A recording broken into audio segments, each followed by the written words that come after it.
sound of a rabbit scurrying across the desert floor. Many hundreds of years ago, these would not have been the only sounds you would have heard in the desert. You see, these desert lands were once home to the first Americans, the Native Americans of the Southwest Desert.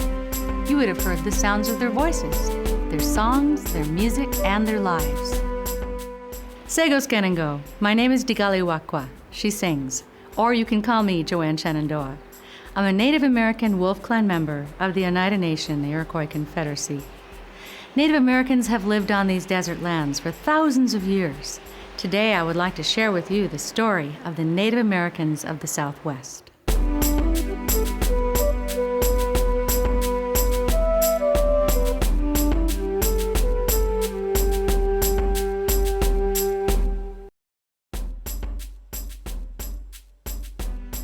One way we've come to know about early Native American culture is through artifacts dug up by archaeologists.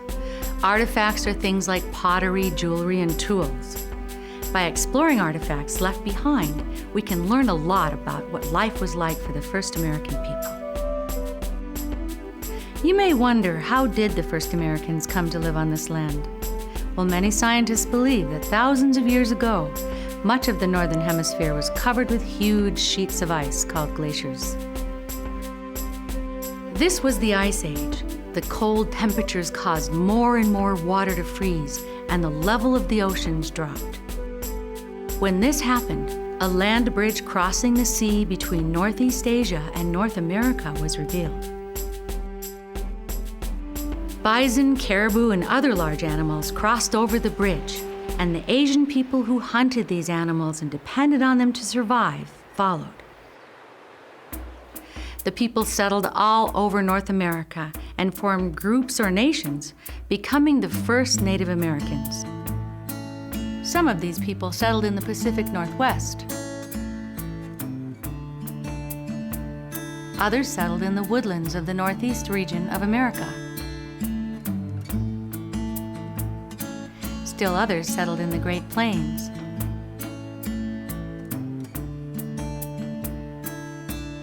And some people traveled south to the desert lands of the American Southwest.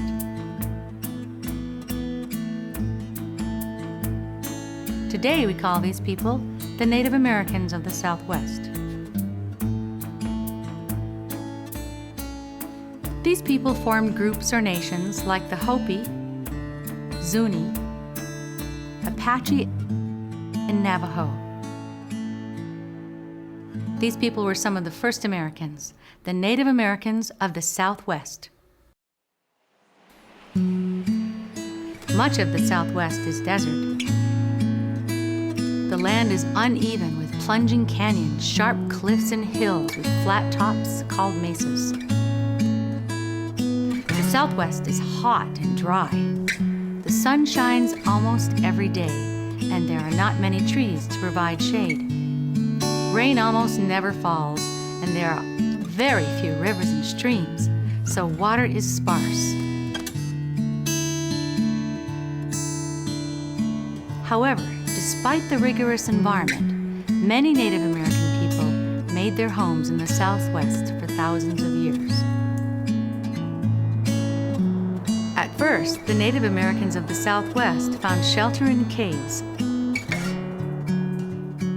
Then, some people began to form bricks out of clay mixed with grass. It was called adobe.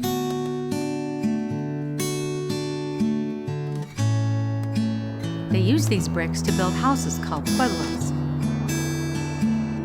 Pueblos were constructed on the sides of mesas. Pueblos were built with the help of everyone in the village.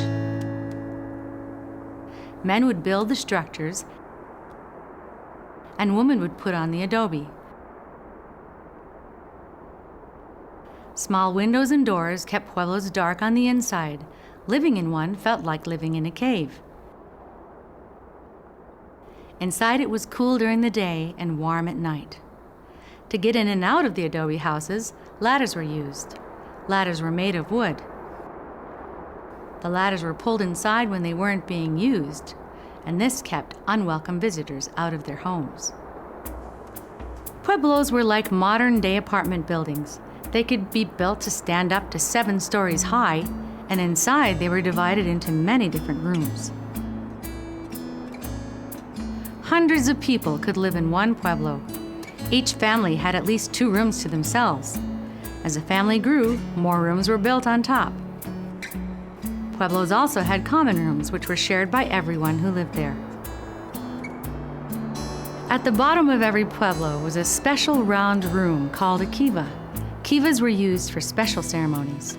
Paintings of spirits decorated the walls. Men gathered to ask their spirits for a good harvest, to bring rain, and to keep them healthy. Only men were allowed inside kivas and were able to perform spiritual ceremonies. In the land of the Navajo, the people built a different type of home. It's called a hogan. There are 2 types of hogans, the male and the female hogan. The male hogan has 2 legs and is pointed at the top and is made of mud and sand. It is used for many ceremonies.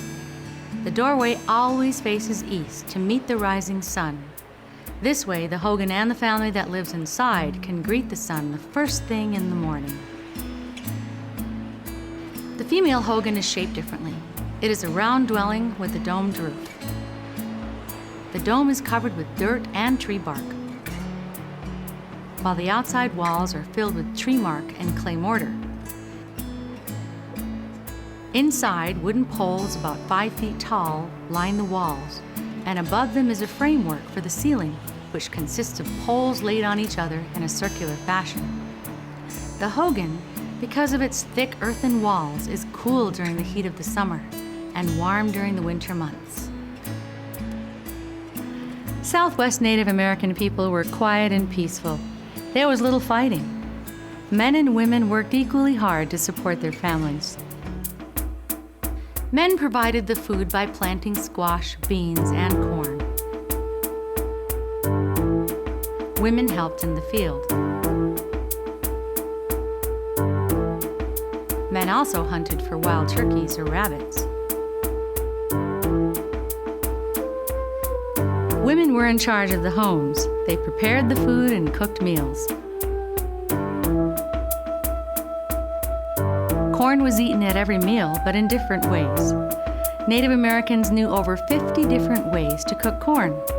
The most popular way was to grind the corn until it was very fine, like flour.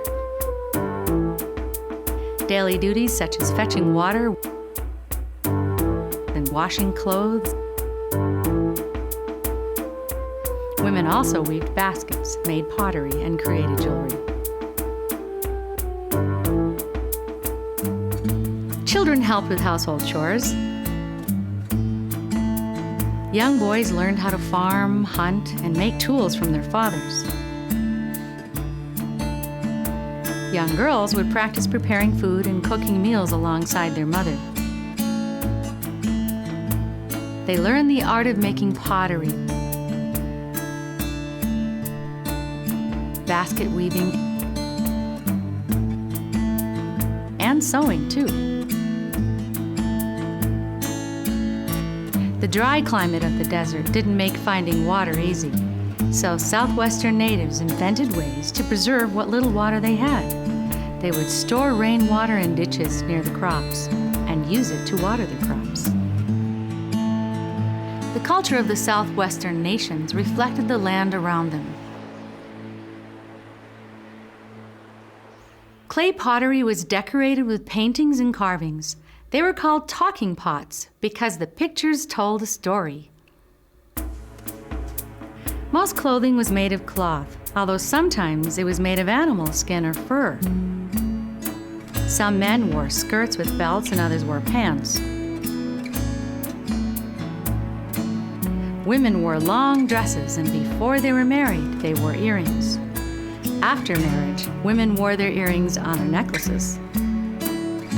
The Southwestern spirituality reflected the people's peaceful nature. They believed in loving all people, plants, and animals. Children were taught to be kind to everyone and everything. Cruelty was not tolerated. If a Southwestern Native American was unkind, everyone in the village would stop talking to him or her. This was called shunning.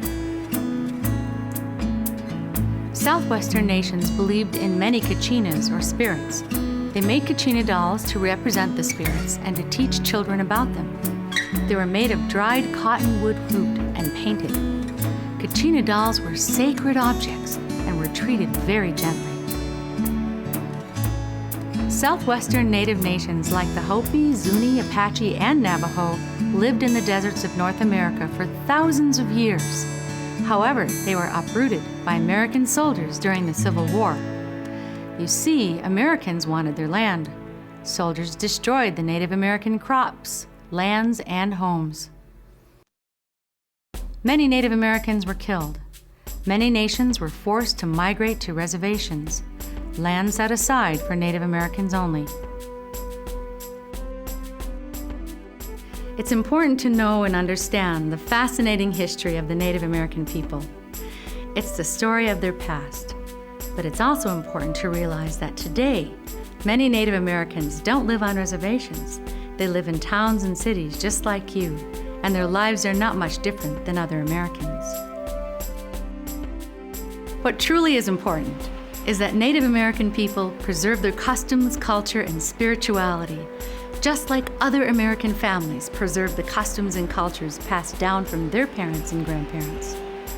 And even though the lifestyle of today's Native Americans has changed, they know the value of teaching the truth of their ancestors, the first Americans.